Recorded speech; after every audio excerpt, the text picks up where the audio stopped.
Hi guys, welcome back. So, in the last 1 to 2 days, possibly the biggest news would be the debt issue of the Evergrand, the biggest real estate developer in China. Some of you might have known already because it had been a big issue for a few months since the beginning of the year. And it had driven the share price to drop from near 20 to the newest low of 3.9. So for the biggest developer for real estate sector in China, included in the top 500 companies in the world by the S&P 500 before, one of the blue chip stock to drop like a penny stock. This is very, very rare to see. And recently it's the news that said Evergrand had officially admits the debt crisis and said they cannot pay back the debt for now and is looking for a solution. So a lot of analysts are speculating or predicting a crisis like what happened to the US investment bank Lehman Brothers back in 2008. The collapse of this had basically triggered the big financial crisis because it was a domino effect. Since at that time the US government decided not to save them, and that turned out to be one of the biggest mistakes. So it's Evergrande issue gonna be another Lehman Brothers crisis that drives the Chinese market, the Chinese stocks, and to crash down further and potentially influence the bigger Asia and the rest of the world. I will share my personal view and you can leave a comment and let me know what's your view. So the Evergrande is having a lot of trouble to pay back the debt, and this is affecting not just millions of small investors, but also their suppliers and the real estate buyers, many home investors and business partners for the Evergrande. It is for sure looking bad, but there was a reason for this behind it. And it is a very long historical problem because a lot of the real estate developers have tried to use this big leverage over the past maybe 2 to 3 decades to develop new homes because the housing market was growing so strong for the past, especially 10 years. So they are used to this big leverage, knowing that if anything happened, the government will step in and save them. So this had become a very bad habit for a lot of the big developers in China. Until recently, the Chinese government wants to crack down on the real estate market. They want to press down the real estate pricing to stop potential crisis of the housing bubble, and also to encourage the third child policy, so then they relieve more stress from people, they can have more children.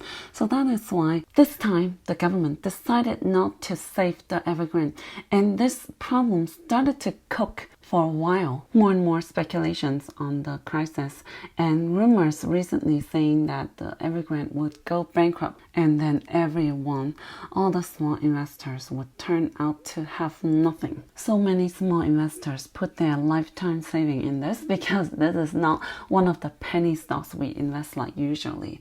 It is a blue chip, it is the biggest developer in China. That's why it had gained a lot of small investors' trust to buy their stocks. For few companies, they have too. So yes, definitely there is risk for Lehman Brothers 2.0 because of how big this company is and how many parties it involves and the domino effects it can potentially create. It looks very bad, very scary for sure. No doubt about that. But does that mean we're gonna see a market crash now? When you give a second thought, give more thinking about that, I would think that even though it is in a very similar situation as the Lehman Brothers in 2018, I don't think that it is a 2.0 because it is that similar. Usually, historical events similar like this don't repeat because of how similar it is. And this way, the government would have learned the lesson from the last time just like the COVID crashes from last year, and the Fed right away gave out the unlimited QE because they had learned the lesson from last time.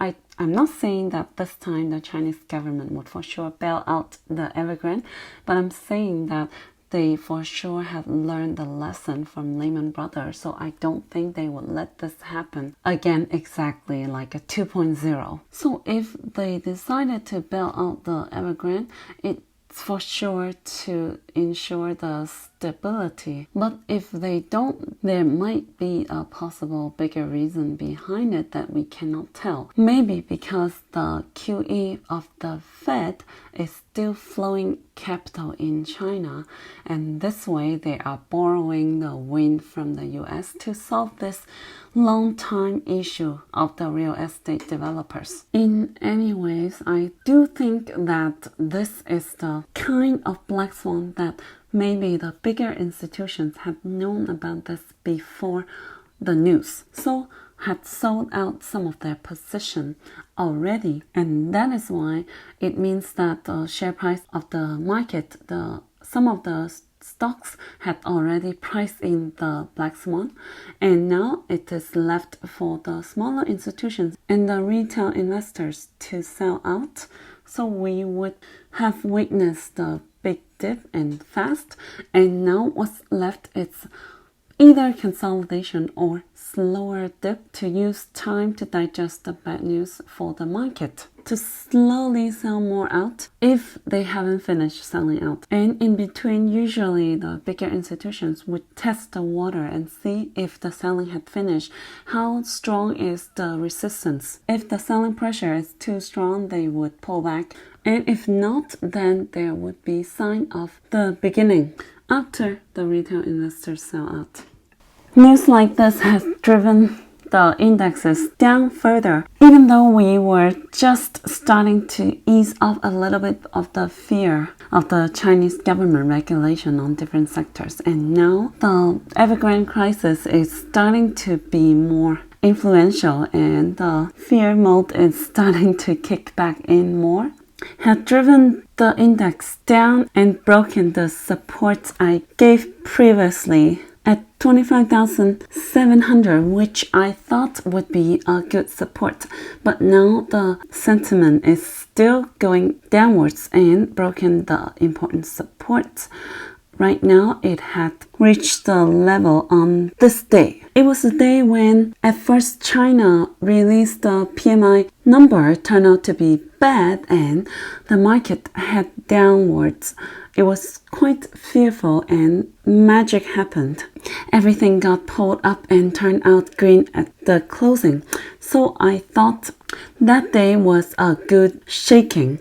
And usually, after this kind of movement, the market usually would keep going up, and that's what it did after. That's why when the market were back testing this support, I really thought this was a good dip to catch if anyone didn't grab the dip here. So now we have reached the lowest point of this day, which was 25,100, the lowest. So to be exact, it was 25110. And now we are at 25119. So if the lowest low of this day got broken, since it was the biggest volume for the past 2 months for a green day with buying volume with good shaking, if that lowest of the day got broken, it's not a good sign at all.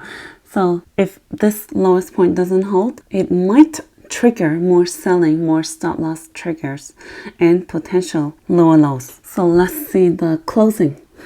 But on the other hand, if you look at the Hang Seng Tech ETF, because the Hang Seng Index includes many different sectors, and the Hang Seng Tech ETF mainly focuses on the tech stocks. Since the crash from February, it had been underperforming the Hang Seng Index because of the tech sector's big crashes. And recently, you can see that it is actually doing a bit better than the Hang Seng Index. See, on this day, August 31st, that was the big day of volume, and right now we are still staying above that level.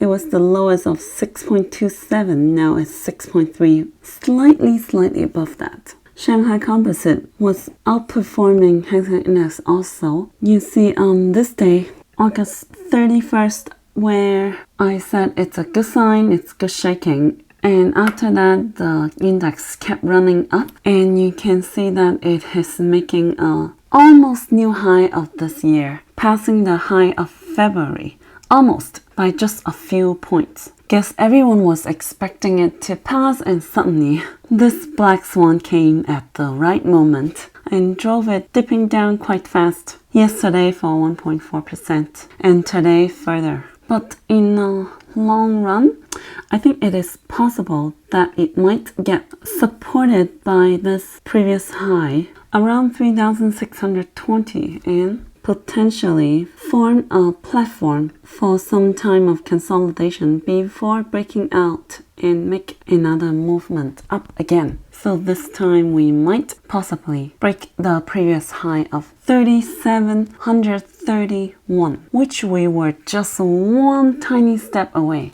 Now that's the technical analysis. Prediction wise, I was still looking forward to October, where the National Day event had finished, so people know that there is no black swan news further accumulated for after the holiday and the celebration of the anniversary and the China-US negotiation, and also a potential dip of the US market. Maybe it can consolidate on the platform until a bigger pullback from the US market somewhere in October or later, where it can have another, where the Chinese market, Chinese stocks can have another dip and then rebound or reversal. That is only a prediction from my personal point of view, so you cannot base your decision on it 100%. Because I usually separate the TAN, a personal opinion or personal prediction, and I usually give out a personal preference rather than giving out a blurry perspective. But it's very hard to give out short to medium term predictions, so please don't come back and please don't go all in because of a personal prediction or opinions, okay? But overall, in the long run, I still insist that within this period of time, possibly the past few months to wherever it ends, it is overall a golden dip. You may not find it hard to believe right now, but I still stand by this conviction and think that this is a great chance stretching out for a longer run. I think in a few years, I would be very happy that I held through this difficult moment, the most difficult, the most torturing, the darkest time throughout the storm. So I won't regret this in the future. So you really need to decide whether you are playing a long term or short term here. Because for the super short term, it